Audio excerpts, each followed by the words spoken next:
تعالیٰ نے ارشاد فرمایا کہ الذی خلق الموت والحیات لیبلوکم ایکم احسن عملا۔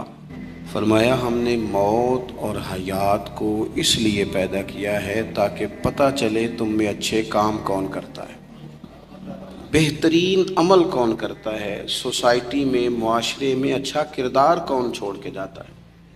یہاں سے جو لوگ سعودی عرب جاتے ہیں ان کا والد قرض اٹھا کے پلاٹ بیچ کے یا ماں زیور بیچتی ہے، مجبوری ہے، چلو وہاں جائے گا کوئی کاروبار کر لے گا۔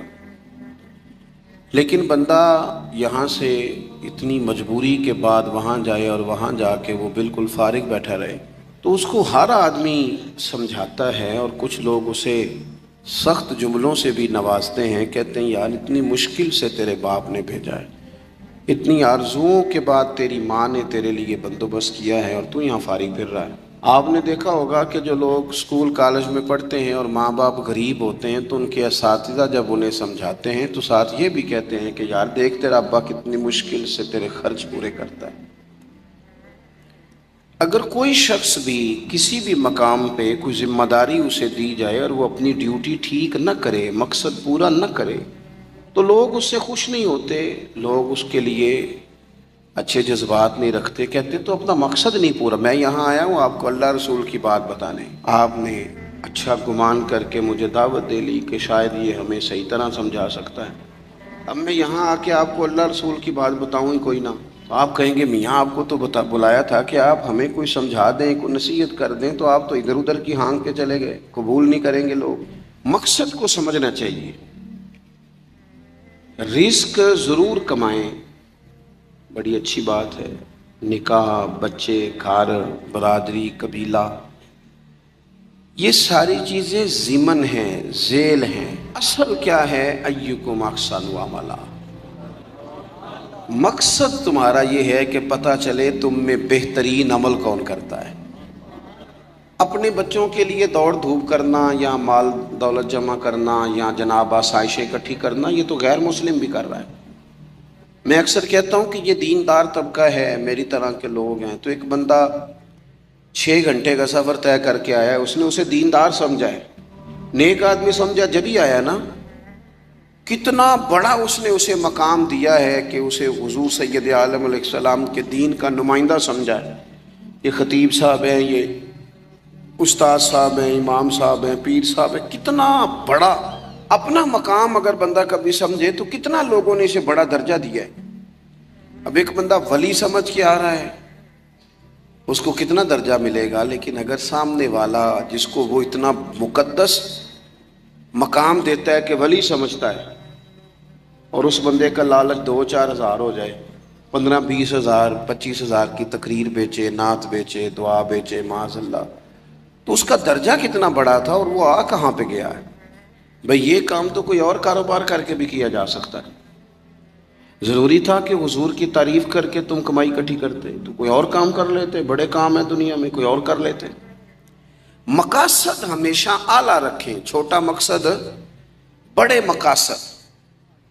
یہ جو آرام ہے، آسودگی ہے، آرام سے بیٹھنا ہے، کھانا پینا ہے، اچھا گھر ہونا چاہیے، تنگ کوئی نہ کرے، تو حضرت امام حسین تو مسجد نبوی کے خطیب ہیں،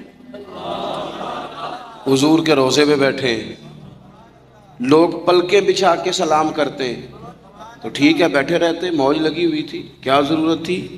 لیکن امام علی مقام رضی اللہ تعالیٰ عنہ نے مقصد دین رسول پاک سے سیکھا تھا۔ اپنی زندگی میں آگے بڑھنا، کچھ جد و جہد کرنا، ملت کے لیے، قوم کے لیے، وطن کے لیے، اپنوں کے لیے کوئی کوشش کرنا، ہمت کرنا، نکلنا، اور اپنی ذات سے اٹھ کر تھوڑا سا سوچنا، یہ معیار دین ہے۔ کوئی کام انسان زندگی میں کرے، ہم یہاں تو کچھ کرتے نہیں، اور اگر کرتے بھی ہیں تو وہ کیا ہے بھلا؟ مرضی کے کپڑے خرید لو، مرضی کے جوتے لے لو، مرضی کا مکان بنا لو۔ آپ حیران ہوں گے کہ ہم اس ملک میں رہتے ہیں جہاں سیلاب آیا ہوا ہے، غریب لوگ تکلیف میں ہیں، لوگ خیمہ بستیوں میں رہتے ہیں، پر نئے ماڈل کا موبائل مارکیٹ میں آئے تو وہ شارٹ ہو جاتا ہے۔ ایک طرف لوگوں کو رہنے کو جگہ نہیں، کھانے کو روٹی نہیں، اور دوسری طرف حال یہ ہے کہ لوگ کہہ رہے ہیں جناب گاڑی ہمیں پہلے چاہیے، گاڑی بک کرائیے وہ پہلے مل جائے، 2-4 لاکھ زیادہ دینا پڑے تو ہم دے دیں گے. یہ مقصود نہیں. مقصد جب بڑا ہو جاتا ہے نا، بڑا، پھر خود بخود یہ چیزیں چھوٹی لگنے لگ جاتی ہیں. یہ جتنی دوڑ دھوپ ذاتی زندگی کے لیے یہ چھوٹی لگنے لگ جاتی ہیں. یہ بھلا لوگ اکتائے کیوں رہتے ہیں؟ مقصد اعلیٰ نہیں بنایا. چلے ایک بندے کا مقصد ہے میں نے شہرت حاصل کرنی ہے، ہو گئی شہرت، جہاں سے جاتا ہے لوگ سلوٹ مارتے ہیں، اب ختم ہو گئی زندگی. ایک شخص نے یہ مقصد بنا لیا کہ میں نے بہت سارا مال جمع کرنا ہے، تو ہو گیا مال جمع، تجوریاں بھری پڑی ہیں، اندر کروڑوں روپیہ ہے، لیکن بیمار ہو گئے تو بیماری صحت پیسوں سے خریدی نہیں گئی، خریدی گئی. حضرت حسن بصری کہتے ہیں کہ میں ایک بادشاہ سے مجھے کوئی کام تھا، میں ملنے گیا تو مجھے پتہ چلا کہ بادشاہ سال میں ایک دفعہ اپنے گاؤں جاتا ہے. میں اس کے پیچھے اس کے گاؤں چلا گیا تو وہاں ایک قبر تھی. بادشاہ نے سب سے پہلے پڑھے لکھے لوگ لا کے قبر کے قریب کھڑے کیے. تو میں نے پوچھا یہ کیا ہو رہا ہے؟ کہنے لگے ذرا دیکھو، یہ بادشاہ کا ایک ہی بیٹا تھا، ایک کی اکلوتا اس کی قبر ہے. پڑھے لکھے لوگ پہلے کھڑا کیے، پھر اس کے بعد اس نے ڈاکٹر، حکیم، طبیب کھڑے کیے، پھر اس کے بعد اس نے فوجی، سپہ سالار، نیزہ باز، گھوڑ سوار کھڑے کیے. یہ کیا ہو رہا ہے؟ تو کہتے ہیں مجھے بتایا گیا اس کا ایک ہی بیٹا تھا، بیمار ہو گیا، پھر فوت ہو گیا. بادشاہ سال کے بعد یہاں آ کے کہتا ہے پتر یہ سارے پڑھے لکھے لوگ میں نے تیری قبر پہ کھڑے کیے ہیں ملک کے، اگر علم لڑا کے تجھے بچایا جا سکتا تو شاید میں مرنے نہ دیتا. پھر یہ حکیم، طبیب، یہ سارے کھڑے ہیں اور بادشاہ کہتا ہے بیٹا اگر یہ ساری ان کی دانائی دے کے تجھے بچایا جا سکتا تو شاید میں تجھے مرنے نہ دیتا. پھر بادشاہ سپہ سالاروں کو، گھوڑ سواروں کو، تیر اندازوں کو کھڑا کر کے کہتا ہے پتر اگر طاقتیں لڑا کے بھی موت روکی جا سکتی معاذ اللہ تو شاید میں روک لیتا.